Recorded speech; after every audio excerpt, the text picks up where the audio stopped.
નમસ્કાર, હું છું પ્રિયા અને તમે જોઈ રહ્યા છો જનતા કી જાણકારી ન્યૂઝ। નજર કરીએ આજના સમાચાર ઉપર। જામનગર મોરબી હાઈવે પર આવેલ લતીપર ચોકડી પર એક ટ્રક પૂરપાટ સ્પીડ આવેલ 3 ગાય માતા અડફેટે લેતા મૃત્યુ પામેલ છે, જેમાં જામનગરના ગૌપ્રેમી ટીમ પહોંચેલ, જેમાં નરેન્દ્રભાઈ, હસમુખભાઈ, સંજયભાઈ વગેરે 10 વ્યક્તિની ટીમ પહોંચી ગયેલ અને તેમની હિન્દુ શાસ્ત્ર પ્રમાણે વિધિ અનુસાર દફન કરેલ। આ તમામ કાર્યનું સંચાલન નરેન્દ્રભાઈની સૂચના અનુસાર કરેલ છે। રિપોર્ટર વિશ્વનાથ જોશી, જામનગર।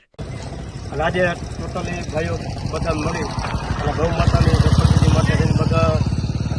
દફનવિધિ માટે થઈને બધા તૈયાર થઈને મજૂરી છે।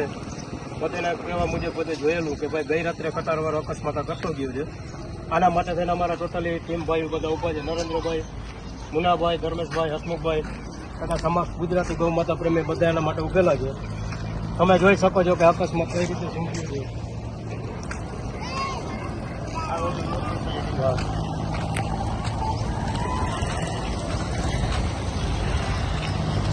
આ બધા ગૌ માતાની સમક્ષ વિધિ પૂરો કરવા જતાં અમે તૈયાર રહ્યા છીએ। ટોટલી ભાઈઓને સાતત્યતા છે।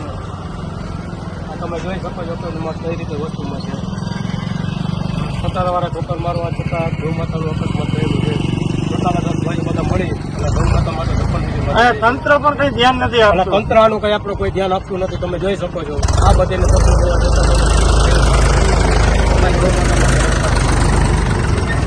રેડી।